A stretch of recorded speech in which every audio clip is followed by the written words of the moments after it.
Hello children, welcome to असाई education. आज हम करेंगे 11वीं क्लास की हिंदी की किताब अंतरा का 11वां चैप्टर सूरदास। तो आइए देखते हैं इन पदों में सूरदास जी ने क्या कहा है।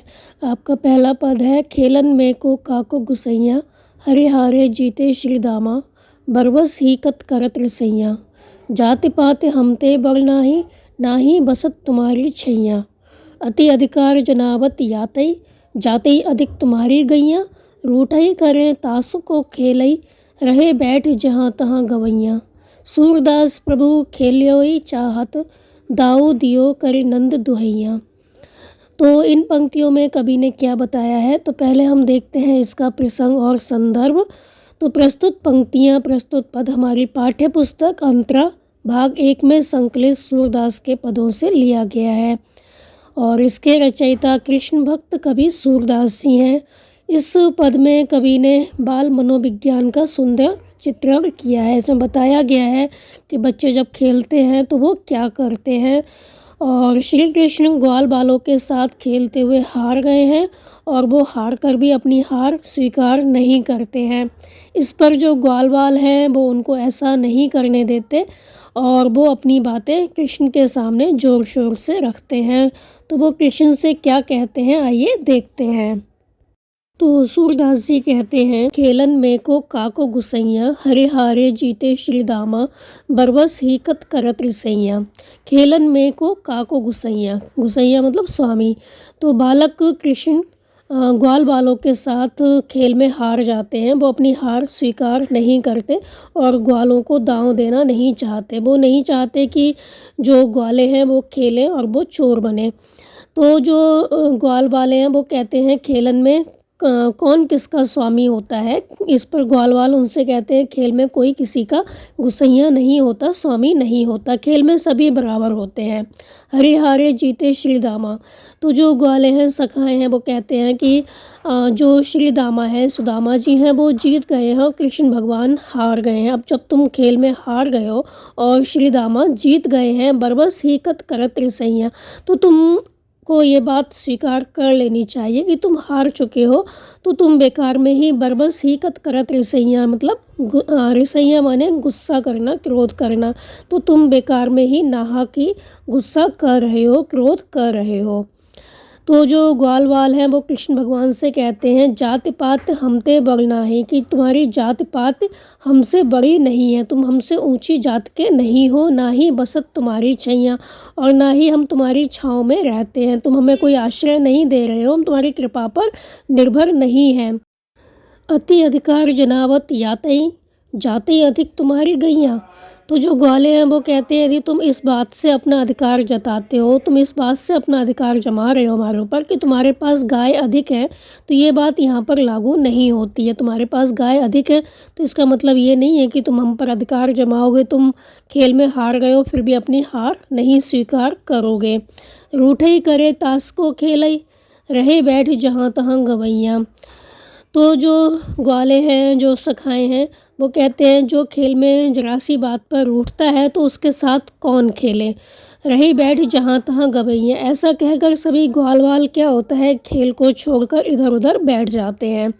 तो सूरदास प्रभु खेल्यहु चाहत, दाऊ दियो करि नंद दुहैया। तो सूरदास जी कहते हैं कि प्रभु खेल्यहु चाहत, कि प्रभु खेलना चाहते हैं, इसलिए वो क्या करते हैं, दाऊ दियो करि नंद दुहैया, नंद की दुहाई देकर, वो नंद बाबा की दुहाई देकर दाऊ दियो करि नंद दुहैया। जो श्री कृष्ण भगवान है वो बारी देने को, दाव देने को तैयार हो जाते हैं और खेलने लगते हैं, मतलब वो चोर बनने को तैयार हो जाते हैं।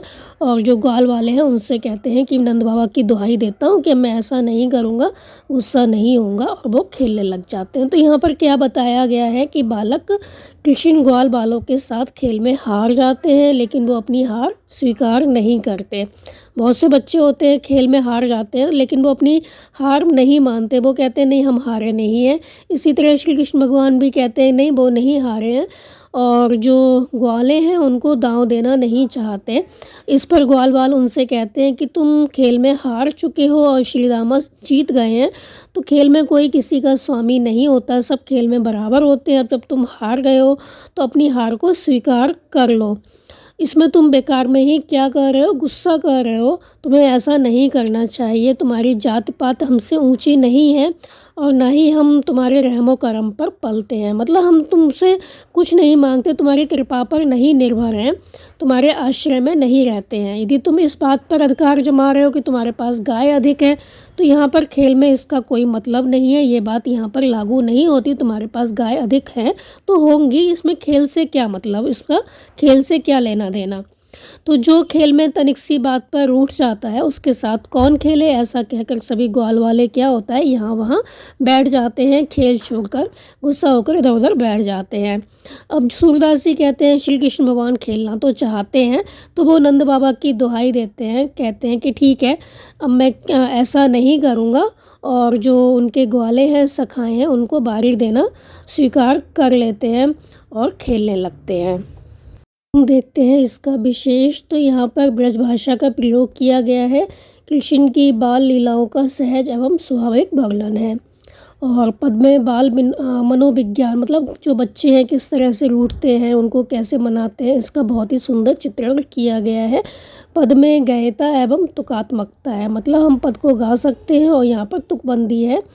और सखा भाव भक्ति का वर्णन है। को, का को, हरिहारे, दाव दियो आदि में क्या है, अनुप्रास अलंकार है। एक ही शब्द की आवृत्ति बार बार हुई है। को, का, को, मतलब यहाँ पे का शब्द है, और हरिहारे में हा शब्द है, दाव दियो में दा शब्द की पुनरावृत्ति हुई है। तो यहाँ पे क्या है, अनुप्रास अलंकार है। दुहाई देना, इस तरह के मुहावरों का यहाँ पर प्रयोग किया गया है। वात्सल्य रस है, छंद पद है और माधुर्य गुण है, काफ़ी मधुर है ये पद। आपका अगला पद है, मुरली तव गोपालहि भावती, सुधरी सखी जदपि नंदलालहि नाना भांति नचावती, राखती एक पाई थारो करी अति अधिकार जनावती, कोमल तन आज्ञा करवावती, कटिटेरी है आवती, अति आधीन सुजान कनोरे, गिरधर नार नवावती, आपुन पौढ़ी अधर सज्जा पर कर पल्लव पलुटावती, भ्रुकुटि उकुटिल नैन नासापुट, हम पर कोर करवावती, हम पर कोप करवावती, सूर प्रसन्न जान एक छिन घरते शीस डुलावती। तो पहले हम करेंगे इसका संदर्भ और प्रसंग। तो प्रस्तुत पद हमारी पाठ्य पुस्तक अंतरा के सूर सागर से लिया गया है और इसके रचयिता सूरदास जी हैं। तो इसमें क्या बताया गया है, श्री कृष्ण जब बांसुरी बजाने में मग्न हो जाते हैं तो गोपियों की सुध भी नहीं लेते, उन्हें पता ही नहीं होता कि गोपियाँ कहाँ हैं। तो इस बात को जो गोपियाँ हैं वो बिल्कुल भी सहन नहीं कर पाती कि बांसुरी के कारण उनकी अवहेलना हो, उनको इग्नोर किया जाए। तो उनको लगता है कि बांसुरी उनकी क्या है, सौत है, जो प्रिय को उनके पास आने ही नहीं देती। तो प्रस्तुत पद में वे जो सूरदास जी हैं, सौत भावना से बांसुरी की आलोचना जो है वो दिखाई गई है। प्रस्तुत पद में सौत भावना से बांसुरी की आलोचना की गई है। जो गोपियां हैं वो आलोचना कर रही हैं बांसुरी की, कि जो कृष्ण भगवान जी हैं जब बांसुरी बजाते हैं तो उनको पता नहीं होता कि हम लोग कहाँ पे हैं। तो बांसुरी उनके लिए क्या है, सौत के समान है। तो आइए देखते हैं कि इसका अर्थ क्या होगा। तो सूरदास जी कहते हैं कि मुरली तव गोपालहि भावती, सुंदरी सखी जदपि नंदलालहि नाना भांति नचावती।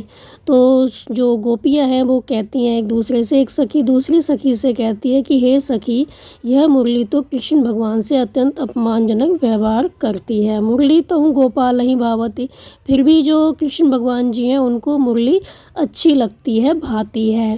सुंदरी सखी यद्यपि नंदलालहि नाना भांति नचावती, तो जो सखियाँ वो कहती हैं सुनोरी यह नंदलाल को अनेक भांति से नचाती है। तो कैसे नचाती है, राखती एक पाँव ठाड़ो कर अति अधिकार जनावती। तो जो मुरली है वो कृष्ण भगवान को एक पैर पे खड़ा रखती है और तरह तरह से उन पर अधिकार जमाती है। तो जो कृष्ण भगवान जी जब मुरली बजाते हैं तो एक पैर अपना ऊपर कर लेते हैं। तो वो जो गोपियाँ हैं वो क्या कहती हैं कि वो जो मुरली है वो उनको तरह तरह से नचाती है, उनको एक पैर पे खड़ा रखती है, अपना बहुत अधिक अधिकार जमाती है। कोमल तन आज्ञा करवावती। तो जो कृष्ण भगवान जी हैं उनका शरीर तो बहुत कोमल है, उनका शरीर कोमल तो है ही, वह उनसे अपनी आज्ञा का पालन करवाती है। फिर भी जो मुरली है वो उनसे अपनी आज्ञा का पालन करवाती है। कटी टेढ़ी है आवती। कटी कमर, इसी वजह से उनकी जो कमर है वो टेढ़ी हो जाती है। अति आधीन सुजान कनौरे गिरधर नार नभावती। तो जो कृष्ण भगवान जी हैं वो क्या करते हैं, त्रिभंगी मुद्रा धारण कर लेते हैं। तो उनका शरीर जो है वो टेढ़ा हो जाता है, पैर अपने वो ऊपर कर लेते हैं, उनकी भौहें चढ़ जाती हैं। तो इस तरह से उनकी जो मुद्रा है वो कनौरे त्रिभंगी की मुद्रा हो जाती है।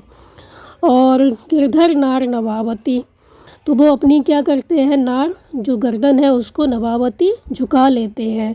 गिरधर, गिरधर मतलब जिन्होंने गोवर्धन पर्वत को धारण किया, जो कि बहुत परम शक्तिमान है, फिर भी जो मुरली है वो उनके सामने झुक जाते हैं। जो मुरली है वो उनको अपने सामने झुका लेती है और लगता है कि वे उसके अधीन और एहसानमंद हैं।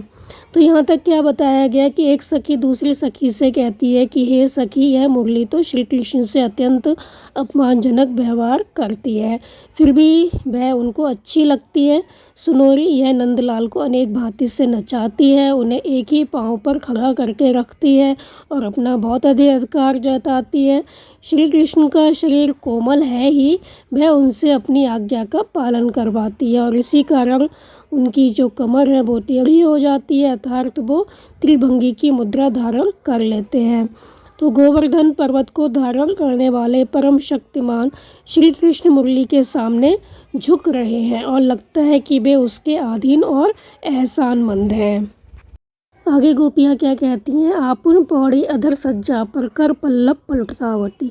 तो जो गोपियाँ हैं बहुत उनको ईर्ष्या हो रही है, कृष्ण भगवान जी बांसुरी थामे हुए हैं, उनकी तरफ ध्यान नहीं दे रहे, तो वो कहती हैं आपुन पौड़ी अधर सज्जा पर, कि जो बांसुरी है वो तो स्वयं क्या करती है, होठ रूपी कोमल शैया पर लेट जाती है, और जो कृष्ण भगवान है कर पल्लव, उनके जो पल्लव मतलब पत्ते, तो पत्ते जैसे उनके जो कोमल हाथ है उससे क्या करती है, अपने पैरों को पलटावती, पैर दबाती है। तो जो बांसुरी है वह स्वयं तो होठ रूपी कोमल शैया पर लेटकर उसके कोमल जैसे, किसके, कृष्ण भगवान के कोमल पत्ते जैसे कोमल हाथों से पैर दबाती है।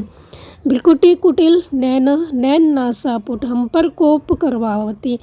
तो जो बांसुरी है उसके छेदों पर जो कृष्ण भगवान है अपनी उंगलियां चलाते हैं, उनकी उंगलियां चलती रहती हैं और हमें उनकी कुटिल भौं, नेत्रों तथा फूले हुए नासापुटों के माध्यम से हमें ऐसा लगता है कि जैसे वो हम पर कोप कर रहे हों, क्रोध कर रहे हों। तो इस तरह से वो हमको क्या करती है, क्रोध का पात्र बनाती है।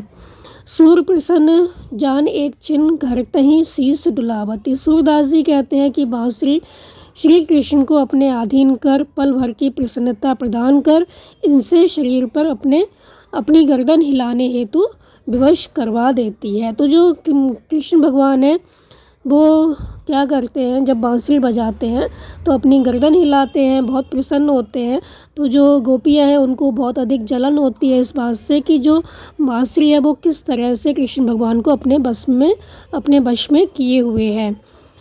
तो सूर प्रसन्न जान एक चिन्ह घर तहीं शीस डुलावती। तो सूरदास जी कहते हैं कि बांसुरी श्री कृष्ण को अपने अधीन कर पल भर की प्रसन्नता प्रदान कर इनसे शरीर पर अपनी गर्दन हिलाने हेतु विवश करवा देती है, अर्थात श्री कृष्ण बांसुरी की तान छेड़कर धीरे धीरे गर्दन हिलाकर अपनी प्रसन्नता व्यक्त करते हैं। तो जो बांसुरी है उसको उन्होंने एक जीवित प्राणी मान लिया है और वो बता रही हैं कि इस तरह से जो बांसुरी है उनको अपने होठों पे रखते हैं, जो उनके कोमल होठ रूपी जो उनकी कोमल शैया है उस पर वो लेटती है बांसुरी, और बांसुरी के छेदों पर वो उंगलियां चलाते हैं, और जब उनकी उंगलियां चलती हैं बांसुरी बजाते हैं तो उनके नासापुट है वो फूल जाते हैं। तो वो ऐसा प्रतीत होता है जैसे कि वो हम पर क्रोध कर रहे हों, जो कृष्ण भगवान है हम पर क्रोधित हो रहे हों। लेकिन कृष्ण भगवान जो है वो बांसुरी को जब थामे होते हैं तो बहुत प्रसन्न दिखाई देते हैं, उनकी गर्दन भी हिलती है। तो इस तरह से उनकी प्रसन्नता को देखकर जो गोपियाँ हैं वो ईर्ष्या करती हैं, उनको जलन होती है, उनको ऐसा लगता है कि जो बांसुरी है वो उनकी सौत है।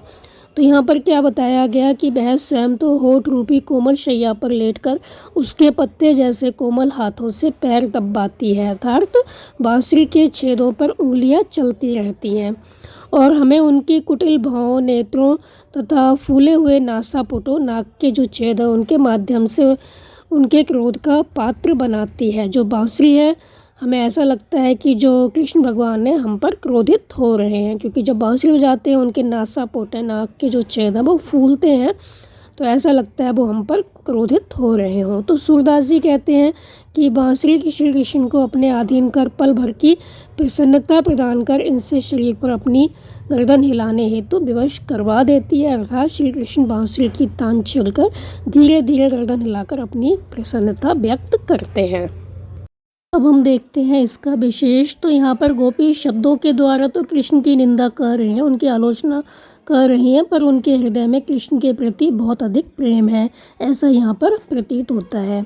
और रूपक के द्वारा बंशी को साक्षात सौत सिद्ध किया गया है। सौत के सुख को देखकर जो स्त्री हैं, गोपियाँ हैं, वो जलती हैं और पति को नारी भक्त जानकर उनसे नफरत करती हैं। अनुप्रास और रूपक अलंकारों का प्रयोग है। भाषा सरस और गीति काव्य के समस्त तत्वों से युक्त है। राग मल्हार पर आधारित पद में संगीतात्मकता का गुण विद्यमान है। माधुर्य गुण का प्रयोग किया गया है और ब्रज भाषा के प्रयोग में तद्भव शब्दावली की अधिकता है। तो ये था सूरदास के पद का आपका अर्थ व्याख्या। उम्मीद है आपको समझ में आया होगा।